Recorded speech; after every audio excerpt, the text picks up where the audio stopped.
selalu berusaha menyimpan sesuatu yang bisa membawa manfaat, baik untuk dirinya, untuk anak cucunya, maupun untuk keluarganya, untuk masa kini dan masa depannya.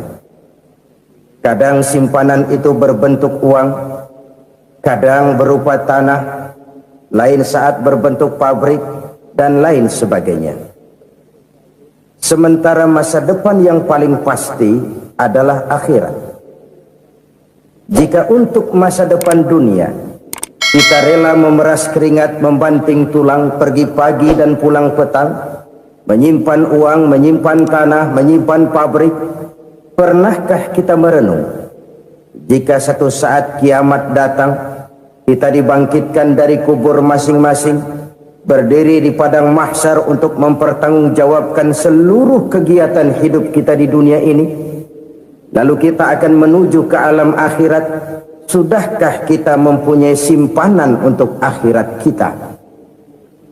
Pada pertemuan kali ini saya ingin menyampaikan sebuah hadis di mana Rasulullah sallallahu alaihi wasallam bersabda, arba'un min kanzil jannah. Simpanan sorga ada 4 macam. Yang pertama, ikhfa'us sadaqah, menyembunyikan sedekah.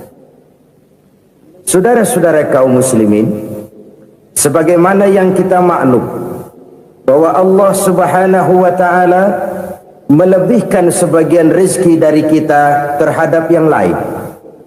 Ada yang kaya, ada yang setengah kaya, ada yang miskin, ada yang setengah miskin, dan selanjutnya. Ada yang gajinya kecil tapi penghasilannya gede.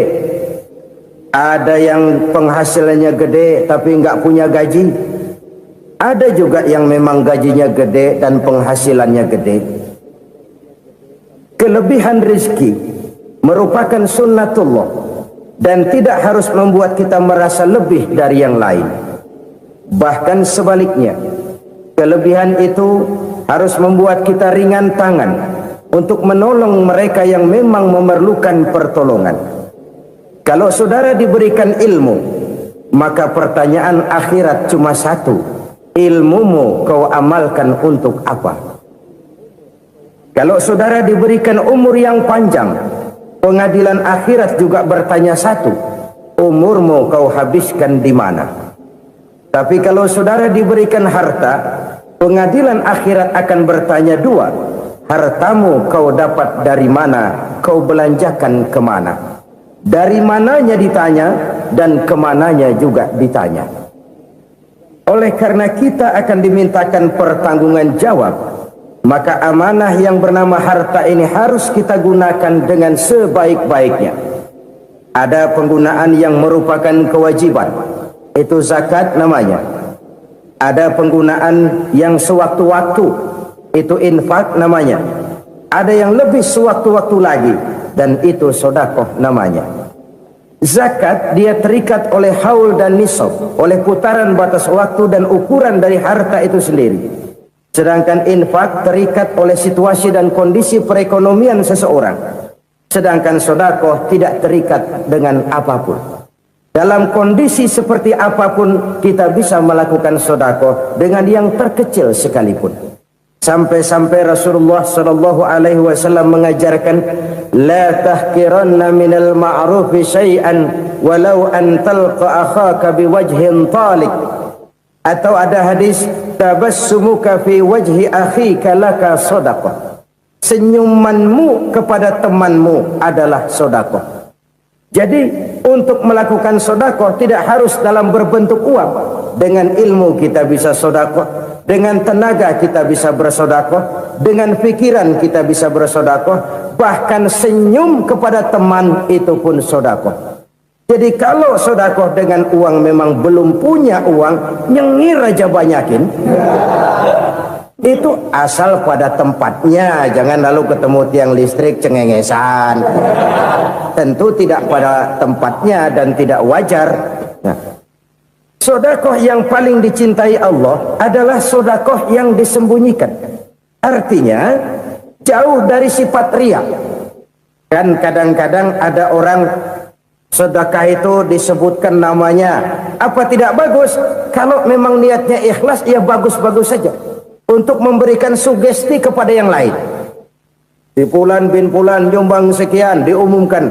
Boleh kalau niatnya untuk memberikan rangsangan kepada yang lain supaya dia menyumbang lebih besar dari orang tadi. Tapi kalau itu mendatangkan riya, maka sedekah yang paling dicintai Allah adalah sedekah yang disembunyikan. Tangan kiri saja tidak tahu apa yang diberikan oleh tangan kanan.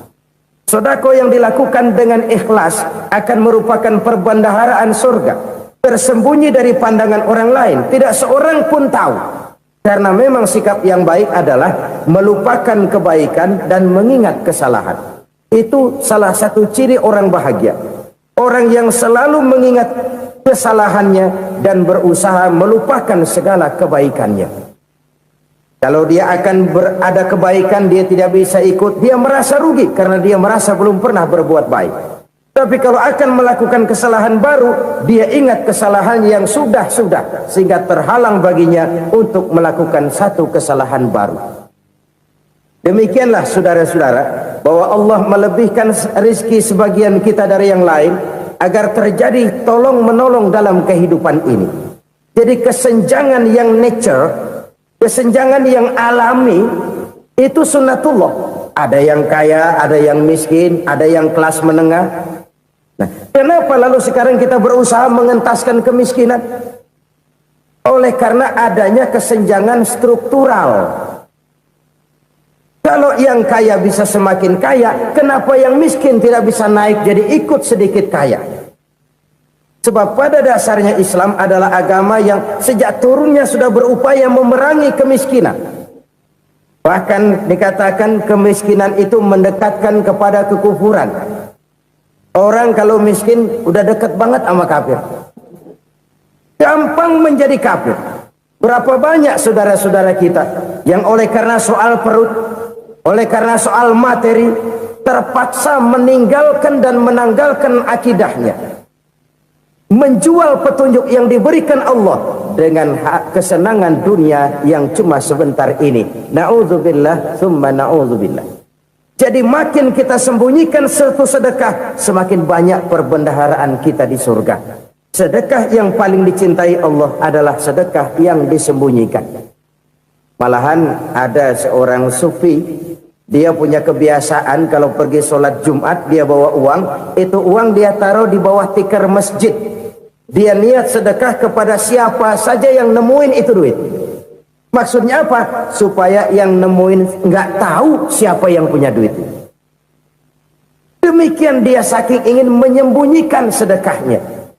Karena sifat riya itu bisa memakan amal kita sendiri. Riya itu termasuk menyebut-nyebut kebaikan kita.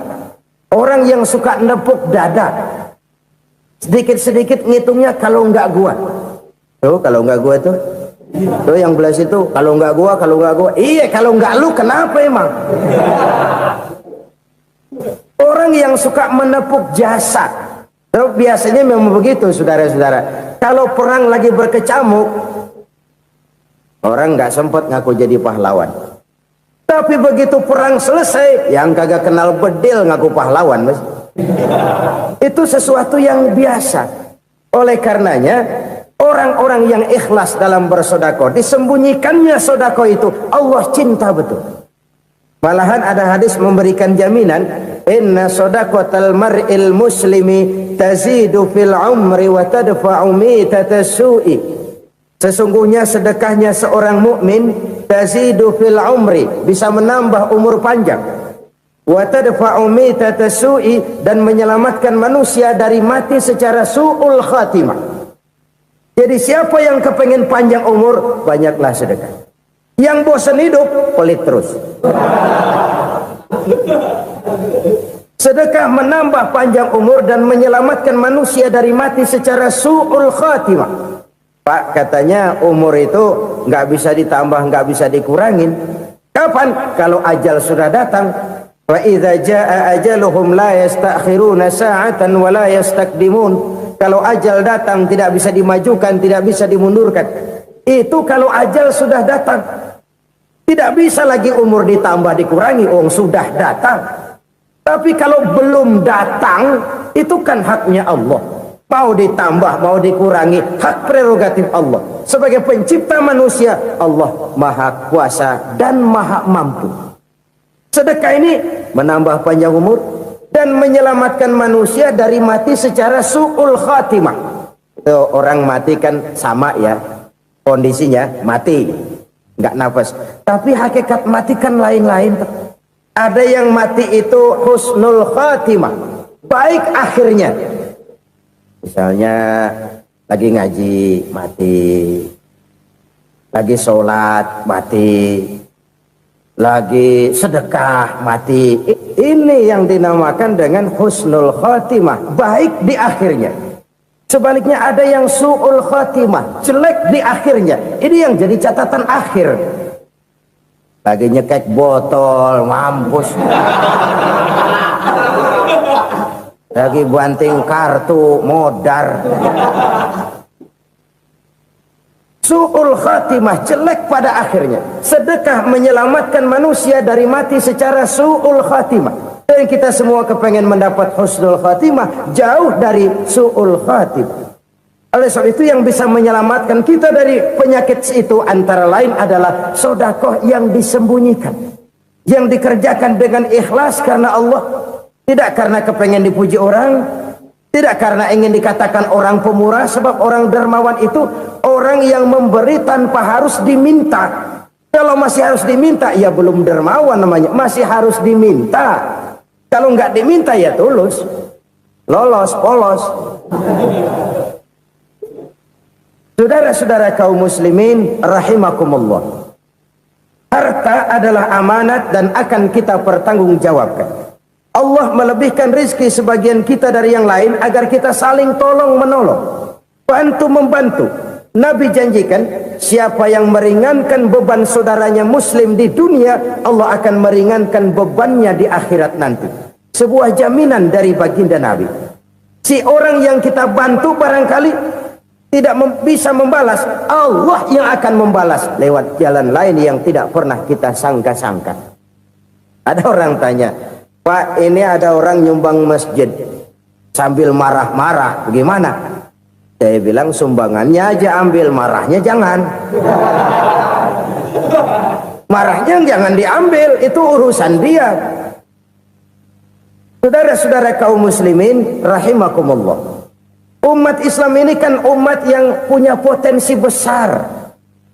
Kadang kita merenung, kenapa kadang-kadang pembangunan masjid kok lambat sekali? Kalau hotel hari ini peletakan pertama, bulan depan peresmian. Supermarket hari ini peletakan batu pertama, minggu depan peresmian. Tapi kalau sudah yang namanya masjid, kadang-kadang peletakan batu pertama sekaligus jadi batu terakhir. 3 tahun, 4 tahun, campur nebar jalak di jalanan, duit dijaring kayak ikan sepat. Apa tidak ada orang Islam yang kaya? Banyak. Apa tidak ada pengusaha muslim yang jadi konglomerat? Ada.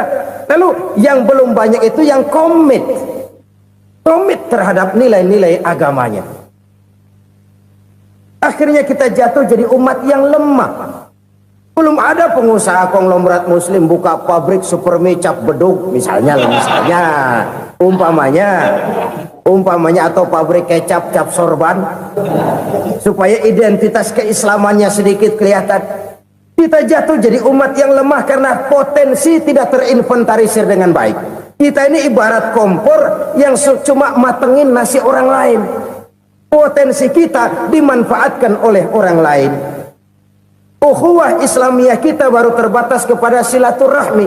Ukhuwah di bidang ekonomi kita lemah, ukhuwah di bidang kebudayaan kita lemah, apalagi ukhuwah di bidang politik kita lebih rapuh lagi.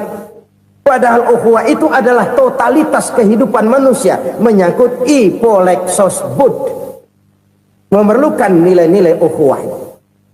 Jadi oleh karena itu mari kita menyadari di dalam harta kita, walaupun kita yang cari, pergi pagi, pulang sore, peras keringat, banting tulang, di sana ada harta anak yatim, di sana ada hak masjid, Di sana ada hak pesantren, di sana ada hak jihad. Berbahagialah seseorang apabila dia oleh Allah dijadikan keran.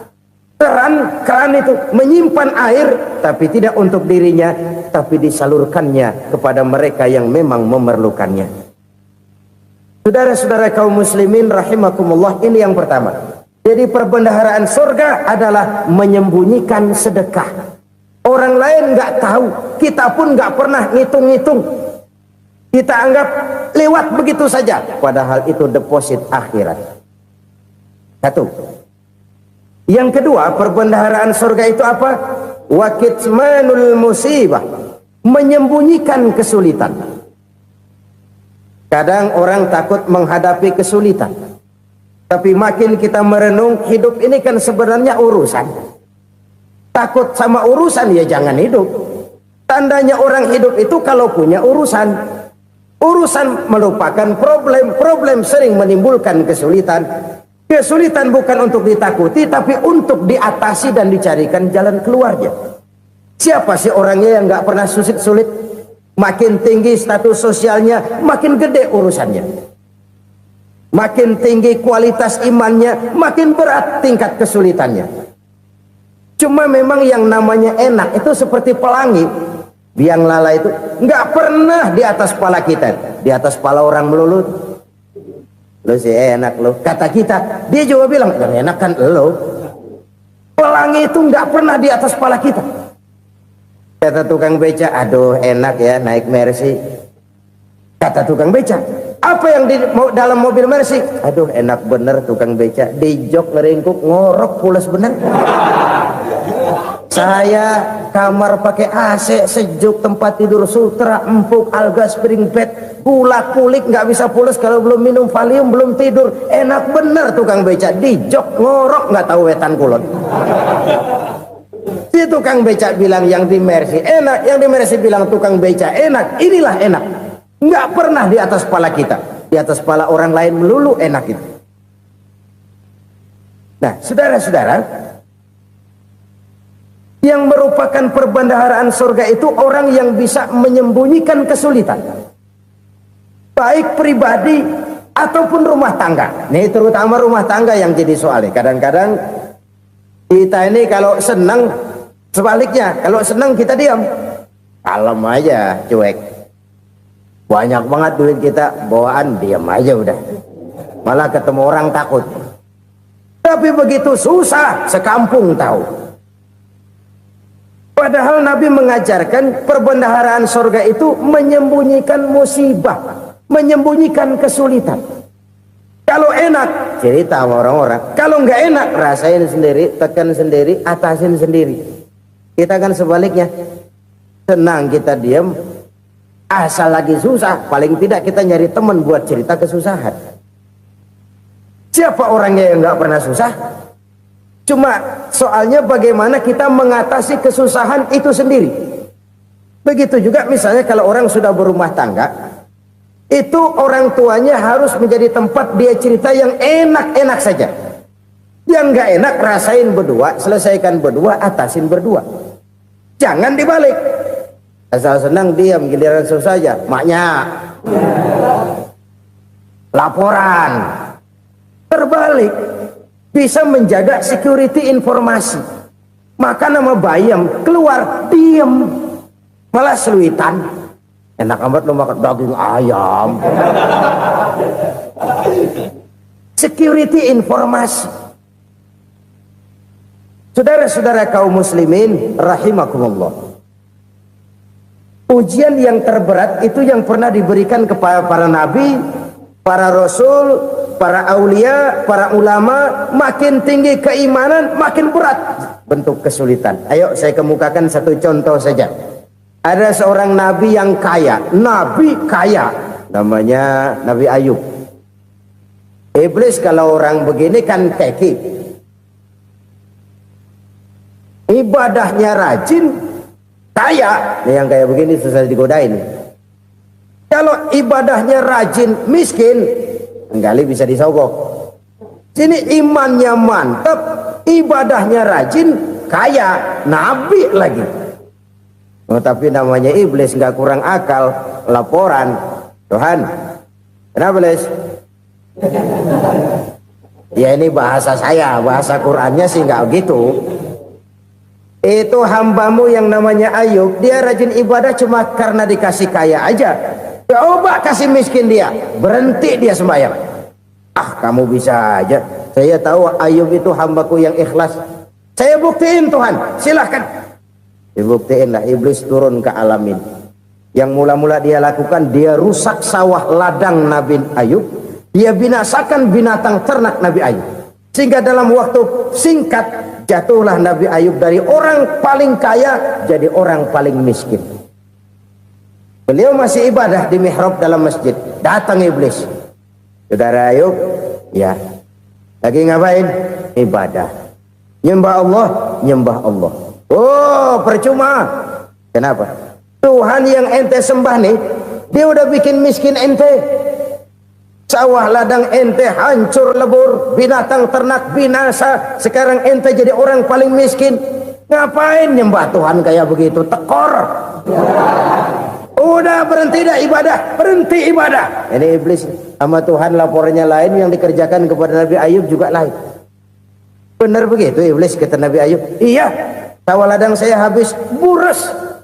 Binatang ternak saya binasa, binasa. Saya miskin, bangpak. Apa jawab Nabi Ayub? Bukan innalillahi, ya, ini hebat. Alhamdulillahillazi a'tani wa akhza minni. Segala puji bagi Allah yang telah memberikan harta kepada saya dan sekarang mengambilnya lagi. Alhamdulillah. Allah yang ngasih, Allah yang ambil. Itu mah urusan Allah. Iblis cuman ibadah jalan terus, sujud lagi Nabi Ayub. Iblis seleher gondok banget. Dasar Nabi nggak mempan dia apa-apain. Miskin malah alhamdulillah. Allah yang ngasih, Allah yang ambil. Jadi kalau kita tidak komit, kita tidak terikat kepada kaya, miskin, senang, susah, apa yang bisa bikin kita susah? Jadikan kekayaan, kemiskinan, jadikan senang, susah sebagai anak buah yang bisa kita atur. Jangan kekayaan ngatur kita, jangan kemiskinan ngatur kita. Kita yang harus mengatur mereka. Senang, susah, kaya, miskin, bahagia, sengsara, jadikan itu anak buah yang bisa kita atur. Kalau sekarang kita kaya, lain saat boleh jadi kita miskin, semiskin-miskinnya. Allah yang ngasih, Allah yang ambil. Tenaga mana yang bisa menghalangi? Ibadah jalan terus. Iblis makin gondok. Dasar Nabi loh. Akhirnya apa? Nabi Ayub dikerjain, diberikan penyakit. Demikian fatal penyakitnya. Bayangin, udah miskin sakit. Masya Allah. Miskin sakit. Sakitnya nggak lama, kira-kira 16 tahun. Istrinya 3, 2 mental minta ceraiin. Ngerawatin laki bengek begini. Senang belum tentu, susah udah pasti nih. Cerai aja, cerai dah. Cerai. Tinggal satu Siti Rahmah yang setia menemani beliau. Sesetia-setianya hati perempuan. Satu saat Siti Rahmah bilang, "Bang, iya, abang kan Nabi, Bang. Lalu, namanya Nabi kan doanya jarang meleset, Bang. Maksud kamu minta kenapa sih sama Tuhan biar abang sembuh, baik dah, Bang?" Siti Rahmah, iya. Saya sakit berapa tahun sih dah? 16 tahun, Bang. Sebelum ini saya sehat berapa tahun? Ya kira-kira 60 tahun, Bang. Nah, coba ente banding-bandingin, Rahmah. Saya dikasih sehat 60 tahun, dikasih sakit 16 tahun. Sudah nggak sabar mau doa kepada Allah minta sembuh. Saya malu kepada Allah. Diuji dengan yang luar biasa seperti ini, tidak mengganggu stabilitas kehambaannya. Dia tetap menghamba kepada Allah Subhanahu wa ta'ala. Saudara-saudara kaum muslimin rahimakumullah. Kunci menghadapi kesulitan itu apa? Allah jelaskan dalam satu ayat, wa basyiris sabirin alladzina iza asabathum musibah qalu inna lillahi wa inna ilaihi raji'un. Gembirakan orang-orang yang sabar Siapa mereka itu? Yang apabila mendapat musibah mereka kembali kepada keyakinan dasar segalanya dari Allah dan segalanya akan kembali kepada Allah. Ini konsepsi dasar dari sikap muslim dalam menghadapi berbagai kesulitan. Segalanya dari Allah, segalanya akan kembali kepada Allah. Kalau ini sudah kondisi dasarnya, maka kita akan lapang menghadapi kenyataan bagaimanapun pahitnya. Apakah itu namanya miskin, apakah itu namanya sakit, bahkan maut sekalipun. Maut sekalipun. Segalanya dari Allah, segalanya akan kembali kepada Allah. Ini sikap hidup, bukan sekedar ucapan. Kita kadang-kadang menjadikannya sebagai ucapan. Mulutnya sehingga berhenti, innalillahi wa inna ilaihi rajiun, tapi nangisnya terus gerung-gerungan. Bukan itu, ini kesadaran moral. Kalau segalanya dari Allah, segalanya kembali kepada Allah, kan sebenarnya cuma nunggu giliran. Hari ini saya nyembayangin dia, entah hari apa saya disembayangin orang. Hari ini saya antar dia ke kubur, entah hari apa orang nganterin saya ke kubur. Hari ini saya tahlilkan dia, entah nanti kapan orang tahlilkan saya. Segalanya dari Allah, segalanya akan kembali juga kepada Allah. Oleh sebab itu saudara-saudara, kesulitan bukan untuk ditakuti. Kesulitan justru untuk diatasi, dicarikan jalan keluarnya. Dan tidak ada orang yang tidak pernah mendapat kesulitan. Tidak ada. Semakin tinggi status sosial, semakin tinggi kualitas keimanan, semakin besar juga tingkat kesulitan. Hanya saja bagaimana cara kita mengatasinya. Dan Al-Quran menyatakan, inna ma'al usri yusra. Di balik kesulitan itu pasti ada kemudahan. Roda itu berputar. Karena itu Rasulullah sallallahu alaihi wasallam mengingatkan kepada kita, ta'arraf ilallahi fir raha ya'rifka fis syiddah. Ingatlah kepada Allah di waktu kamu senang, supaya Allah ingat kepada kamu di waktu kamu susah. Kalau waktu senang kita ingat kepada Allah, kita susah, Allah tidak akan meninggalkan kita.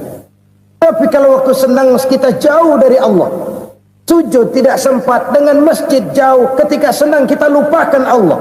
Nanti begitu kita susah, Allah lupakan kita. Dan itu menyakitkan. Oleh karena itu orang-orang tua kita dulu bilang, kalau lagi sehat ingat-ingat lu bakal sakit nanti. Kalau lagi kaya ingat-ingat satu saat kita bakal jatuh miskin. Bahkan kalau lagi muda ingat-ingat kita bakal tua. Dan yang terpenting, kalau lagi hidup ingat-ingat kita bakal mati. Saudara-saudara kaum muslimin rahimakumullah. Jadi yang kedua yang merupakan perbendaharaan surga, menyembunyikan musibah. Saudara-saudara kaum muslimin rahimakumullah. Hal ketiga yang merupakan perbendaharaan surga adalah wasilatur rahmi. Orang yang suka bersilaturahmi. Sebagaimana yang kita maklum bahwa manusia adalah makhluk yang disebut zon politika. Makhluk sosial yang tidak mungkin hidup sendiri-sendiri. Betapa dan siapapun kita memerlukan orang lain. Bodoh betul manusia kalau tinggal di tengah masyarakat tapi tidak mau bermasyarakat. Merasa hebat sendiri, pintar sendiri, gagah sendiri, kaya sendiri. Mungkin kalau mati juga ngubur sendiri. Jangankan kita di sini, di sorga saja Nabi Adam waktu sendirian bengong melulu, ngondar mandir. Allah tegur dam sepi dam. Ya ini kalau bahasa saya. Iya Tuhan sepi ini nggak ada coret-coretan pisan ini. Diciptakan Siti Hawa baru anteng Nabi Adam. Itu di surga. Cobalah. Umpamanya saudara tinggal di Jakarta nih. Kayak bener. Apaan aja di Jakarta punya saudara dah. Jembatan Semanggi ambil. Monas, Buntel bawa pulang. Hotel-hotel ambil semua. Cuman tinggal di Jakarta sendirian, apa enaknya? Betapa dan siapapun kita perlu orang lain. Tidak ada seorang pun yang bisa memenuhi kebutuhan hidupnya secara sendiri-sendiri. Nah, Islam telah menyelamatkan manusia dari ras diskriminasi. Mengikat manusia dengan persaudaraan yang berlandaskan kepada akidah. Karena itu dianjurkan bersilaturahmi. Bahkan Nabi menyatakan, man arada ayyubsata lahu fi rizqihi wa yunsa'a fi atharihi falyasil rahimah. Siapa yang kepengen diluaskan rezekinya dan dipanjangkan usianya, banyaklah ia bersilaturahmi. Siapa yang kepengen dimudahkan rezekinya, hendaknya ia banyak bersilaturahmi. Kalau banyak teman, kesulitan kan paling tidak ada tempat cerita. Udah susah, sendirian kita pikirin diri, nggak ada tempat tukar pikiran. Cepet banget sama bengek. Dilawan sendiri. Nah, secara makro kita bisa berkata, tidak mungkin ada kemenangan kalau tidak ada kekuatan. Tidak ada kekuatan kalau tidak ada kesatuan dan persatuan. Tidak mungkin ada kesatuan dan persatuan tanpa semangat silaturahmi. Kalau umat Islam mau menang, dia harus kuat. Kalau umat Islam mau kuat, dia harus bersatu. Kalau umat Islam mau bersatu, dia harus membudayakan silaturahmi ini. Bahkan sampai-sampai kata Nabi, kalau bisa cari nilai tambah. Apa? Silman qata'ak. Bersilaturahmilah kau kepada orang yang marah denganmu. Masya Allah, indahnya ajaran agama kita. Orang yang marah pun kepada kita, kata Nabi, kalau bisa bersilaturahmilah kepadanya, kepada orang yang marah itu. Di situ nilai tambah. Cuman jujur nih hadis, ngucapinnya gampang, ngamalinnya yang berat banget. Orang marah sama kita, kita disuruh silaturahmi. Ada apa sama lu? Lu marah, ada gua marahan lagi. Tunggu pikirin. Saudara-saudara kaum muslimin rahimakumullah. Tapi ini yang diajarkan, bahkan ini yang dicontohkan oleh baginda Rasul. Bagaimana begitu mudah, misalnya satu saat Abu Jahal ini ngatur strategi bagaimana bikin Muhammad celaka. Dia gali lubang di depan tempat tidurnya. Dia tutupin daun korma. Terus dia panggil seseorang, ke sini. Kasih tahu Muhammad, pamannya sakit keras, minta ditengokin. Berangkat orang ini ke sana. Muhammad, labbaik. Pamanmu sakit keras, dia minta ditengokin. Baik, saya akan datang menjenguk beliau. Berangkatlah Nabi ke rumah Abu Jahal tanpa prasangka apapun. Abu Jahal udah pasang stil, selimut 3 rangkap setengah dipakai, persis kayak orang meriang. Tapi sembari ngintip dari balik selimut. Begitu Muhammad buka pintu, nah masuk perangkap nih. Muhammad jalan menuju tempat pembaringan. Makin lama makin dekat, makin lama makin dekat, makin dekat ke lubang yang dipasang oleh Abu Jahal itu. Dalam hati Abu Jahal, terus dah jatuh, mampus dah lo ini. Mampus lo hari ini nih. Apa yang terjadi? Malaikat Jibril datang. Muhammad, pamanmu cuma pura-pura sakit. Di depan tempat tidurnya ada lubang perangkap supaya kamu jatuh ke situ. Sudah, kamu pulang. Balik kanan Nabi. Sudah hampir jatuh ke lubang, balik kanan, pulang. Bayangin kecewanya Abu Jahal. Muhammad dikit lagi, Muhammad dikit lagi. Enggak paman, saya pulang aja. Emosi bangun dari tempat tidur, enggak sadar kalau lagi pura-pura sakit. Lompat ngejar Nabi, dia lupa dengan lubang yang dia gali. Serak, nyemplung sendiri ke dalam lubang.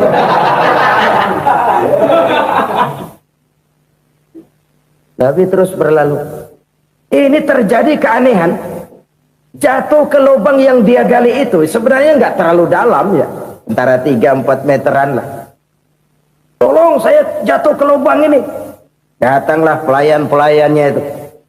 Angkat saya dari sini. Oh, yang ngulurin tambang. Satu gulung, belum juga nyampe itu tambah. Kurang, beli lagi ke warung. Sambung, ulur lagi, nggak juga bisa sampai. Wah, ini kerjaan Muhammad ini. Tolong, siapa salah seorang kamu ke rumah Muhammad, kasih tahu encangnya kecebur. Minta ditolongin.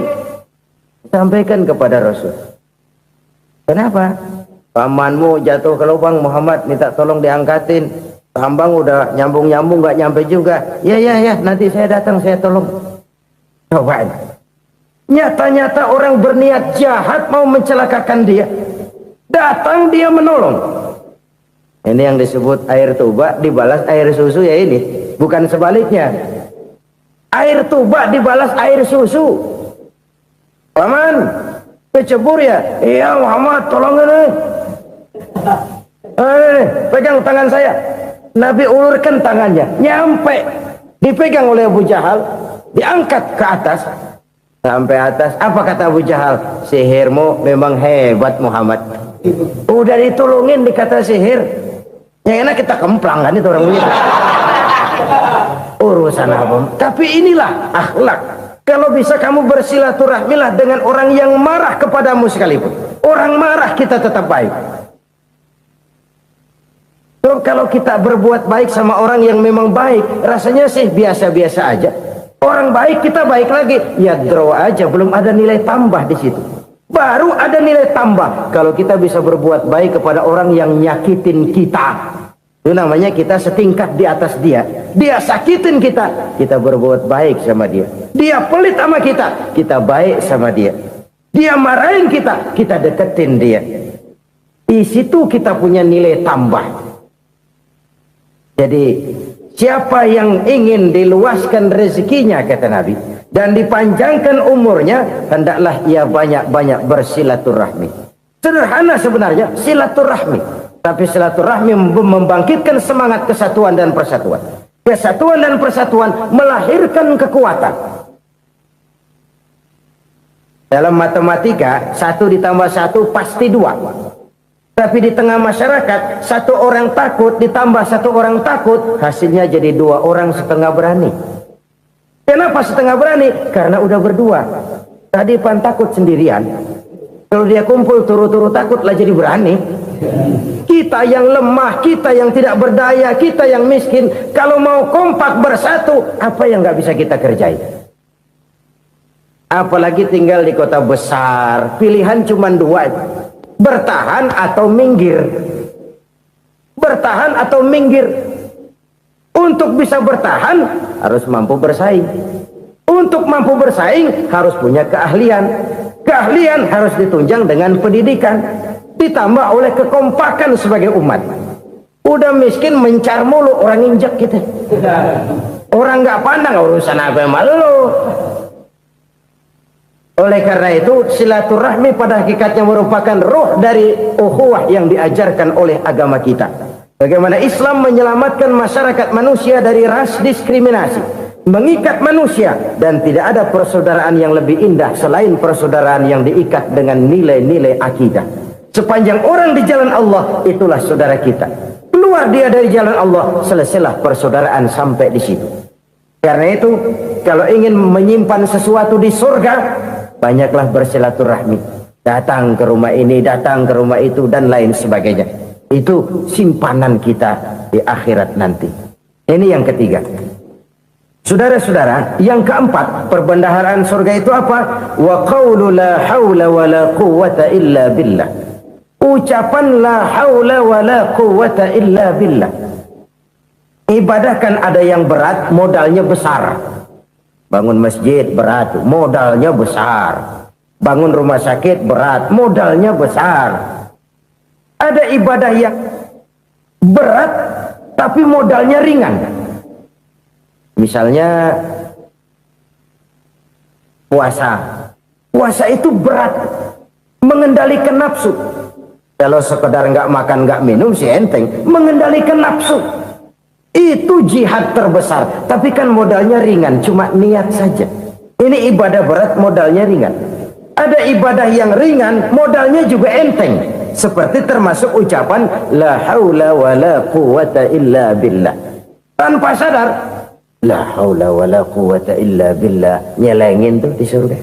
Nyelengin, kita nggak terasa. Nyelengin simpenan akhirat. La haula wa la quwwata illa billah. Nyimpan lagi. Kaget, la haula wa la quwwata illa billah. Nyimpan lagi. Banyak simpenan. Walaupun sebenarnya yang dimaksud di sini adalah kesadaran batin bahwa tidak ada daya dan kekuatan kecuali Allah. Itu intinya.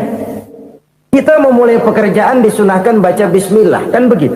Apa itu? Kesadaran moral bahwa ini saya bisa kerjakan. Saya kerjakan ini dengan menyebut nama Allah. Kenapa? Kalau Allah tidak memberikan daya dan kekuatan, mana mampu saya kerjakan ini. Maka saya kerjakan ini dengan menyebut nama Allah. Bismillah. Kesadaran moral. Manusia hanya wajib berusaha, tapi nggak pernah wajib berhasil. Banyak hal-hal yang kalau kita renungkan secara rasio nggak mungkin, tapi jadi kenyataan. La haula wa la quwata illa billah. Tidak ada daya dan kekuatan kecuali bagi Allah semata-mata. Kesadaran moral akan kelemahan dan keterbatasan makhluk bernama manusia. Kadang kita kagum dengan otak, tapi kita sering lupa sama yang bikin otak. Padahal bagaimanapun hebatnya otak, yang bikin otak pasti lebih hebat dari otak. Nggak percaya, silahkan otak-otakan. Inilah kecenderungan. Kita kagum dengan pesawat-pesawat mutakhir, bukan main, besi gede banget terbang itu.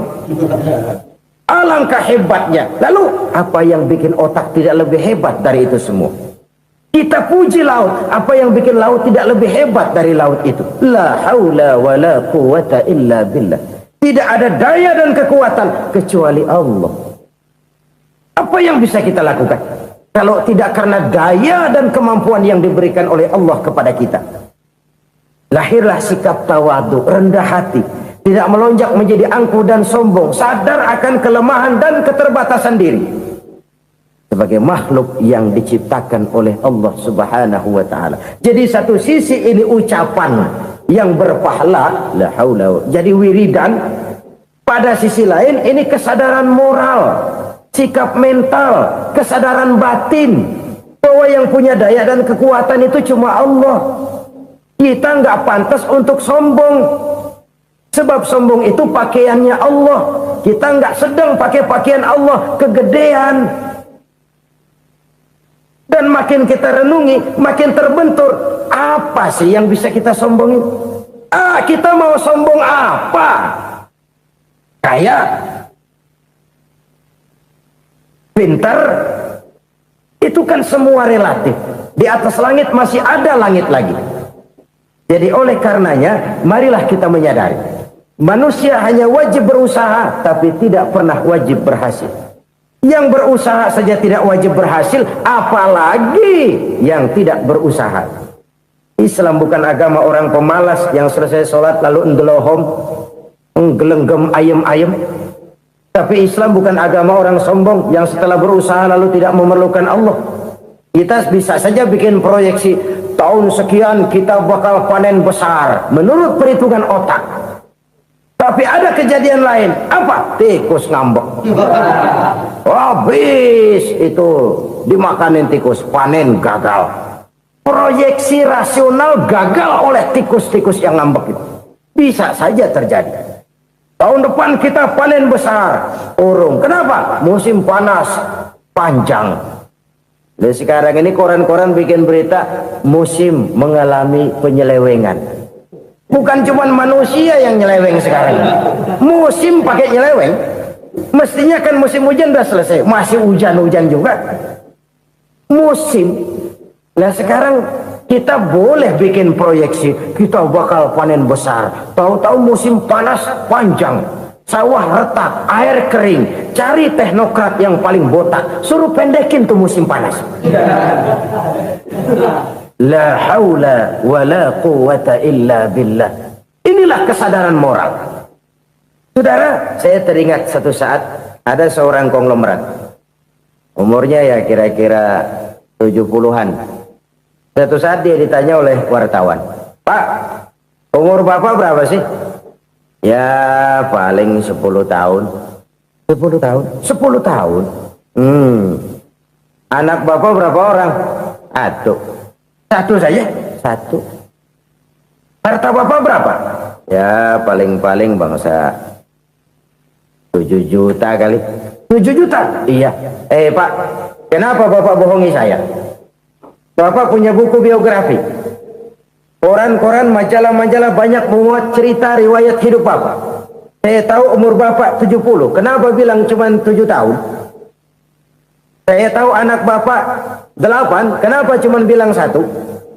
Saya tahu harta bapak miliaran, mungkin triliunan, pabrik di mana-mana, bank di mana-mana. Kenapa bilang uang bapak cuma 7 juta? Nah, kata si konglomerat tadi, kamu benar nak, kamu benar. Umur saya kalau jumlahnya memang 70 nak. Cuman ingat-ingat saya, baru 7 tahun terakhir ini saya sujud. Baru 7 tahun terakhir ini saya berusaha dekat dengan Allah. Saya laksanakan perintahnya, saya jauhi larangannya. 7 tahun inilah rasanya yang ada nilainya di hadapan Allah. Yang 63 tahun matong, kelabu, kelem umur gue.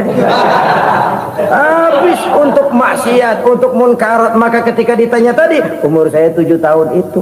Oh begitu Pak. Oh iya. Lalu anak Pak, anak bapak kan 8. Kenapa bilang cuma 1?